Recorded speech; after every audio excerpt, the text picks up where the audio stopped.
ನಮಸ್ಕಾರ. ನಾನು ಯಾವಾಗ್ಲೂ ಹೇಳ್ತಾ ಇರ್ತೀನಿ, ಲಿವಿಂಗ್ ಮಾಸ್ಟರ್‌ನ ಹುಡುಕೊಳ್ಳಿ. ಮಾರ್ಗವನ್ನ ಪಡ್ಕೊಂಡು ಅಲ್ಲಿಂದ ಉಪಾಸನೆಯನ್ನ ಶುರು ಮಾಡಿ ನಮ್ಮನ್ನ ನಾವು ಕಂಡ್ಕೊಳ್ಳುವಂತಹ ದಾರಿಯಲ್ಲಿ ನಡಿಬೇಕು ಅಂತ. ಹಲವಾರು ಮಾರ್ಗಗಳಿದೆ ಅಂತ ನಾವು ಹೇಳ್ತಾ ಇರ್ತೀನಿ. ನನಗೆ ಒಬ್ರು ಭ್ರಮರ ಭಮರ ಭಮರಪ್ಪ ಪಾಯ್ಕರ್ ಅಂತ ಅವರು ಕುಂದಗೋಳದಲ್ಲಿದ್ದಾರೆ. ಶರೀಫಜ್ಜನ ಅವರ ಮಡದಿ ಏನಿದ್ರು ಅವ್ರ ಊರದು. ಕುಂದಗೋಳ, ಶಿಗ್ಗಾಂವ್ ಹತ್ರ, ಶಿಗ್ಗಾಂವಿಂದ ಮುಂದೆ ಸಿಗುವಂಥದ್ದದು. ಅಲ್ಲಿ ಭರಮಪ್ಪ ಪಾಯ್ಕರ್ ಅಂತ ಅವ್ರಿಗೀಗ 88 ವರ್ಷ ಆಗಿದೆ. ಅವರು ಸುಮಾರು 50 ವರ್ಷದಿಂದ ಲಿಂಗ ದೀಕ್ಷೆ ಕೊಡೋದಕ್ಕೆ ಸಹಾಯಕಾರಿಯಾಗಿದ್ದಾರೆ. ಅಂದ್ರೆ ನಾವಲ್ಲಿ ಅವ್ರ ಹತ್ರಕ್ಕೆ ಹೋದ್ರೆ ಅವ್ರು ನಮ್ಗೆ ಮೊದಲು ಲಿಂಗ ತತ್ವದ ಬೋಧನೆ ಮಾಡ್ತಾರೆ.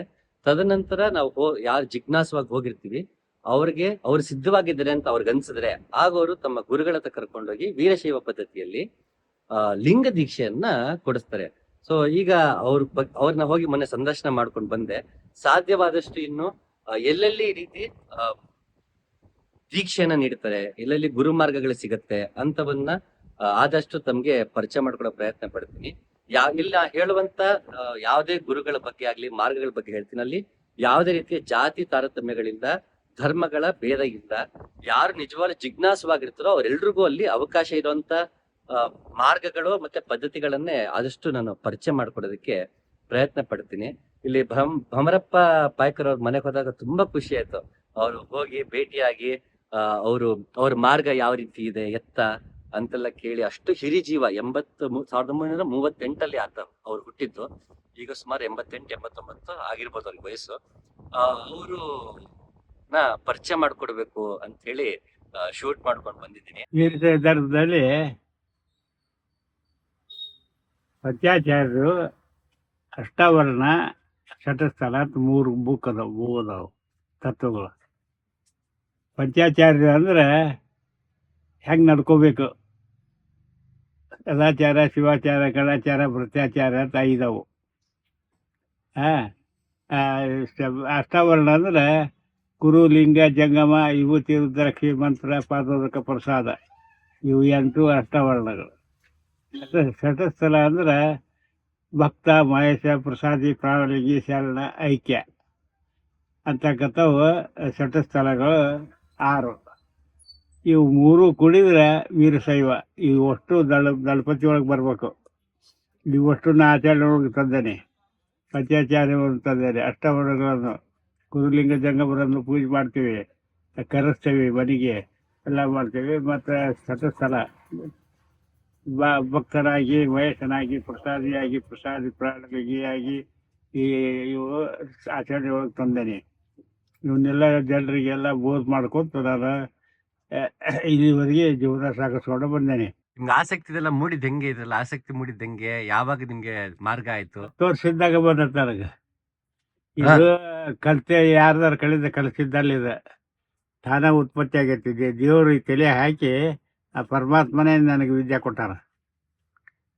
ಯಾರಂತಕ್ಕೆ ಯಾರಂತಕ್ಕೆ ಇದು ಕೇಳಕ್ಕೆ ಹೋಗಿಲ್ಲ.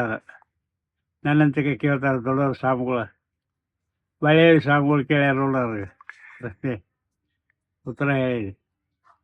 ಈ ನಮ್ಮ ಸ್ವಾಮಿಗಳು ಅವರು ದೀಕ್ಷಾ ಸ್ವಾಮಿಗಳು, ಅಚ್ಚ ಕಡೆ ಯಾರು ಬಳೆಹಳ್ಳಿ ಯಾರು. ಇಲ್ಲಿ ಕರ್ತಿದ್ರು ಅವ್ರು, ಇಲ್ಲೇ ಕುಂತಿದ್ರು ಅವ್ರು. ಅಷ್ಟವಲ್ಲ ಪಂಚಾಚಾರಗಳನ್ನ ಉಪದೇಶ ಮಾಡ್ತೇವೆ.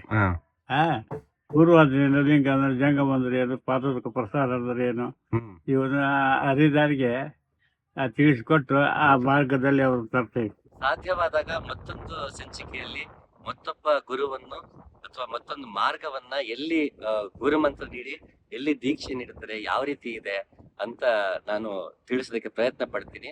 ಮತ್ತೆ ಹಾಗೆ ತಮಗೆ ಏನಾದ್ರು ಅಧ್ಯಾತ್ಮ ಮಾರ್ಗದಲ್ಲಿ, ಅಥವಾ ಅಧ್ಯಾತ್ಮನ ಪದ ನಂಗೆ ಬಳಸಕ್ ಮನ್ಸು ಬರಲ್ಲ, ಯಾಕಂದ್ರೆ ತುಂಬಾ ಕಲುಷಿತಗೊಂಡ್ರಂತ, ಮಿಸ್ಯೂಸ್ ಆಗಿರೋಂತ ಪದ ಆಗುತ್ತೆ. ಇನ್ನು ನೀವು ಕಂಡ್ಕೊಳ್ಬೇಕು ಅನ್ನೋ ದಾಹ ಇದ್ದಲ್ಲಿ, ತಮಗೆ ಗುರುವಿನ ಅವಶ್ಯಕತೆ ಇದೆ ಅಂತ ಅನ್ಸಿದ್ದಲ್ಲಿ ಖಂಡಿತ ನನ್ನ ಮೇಲ್ ಐಡಿಗೆ ಕಾಂಟ್ಯಾಕ್ಟ್ ಮಾಡಿ.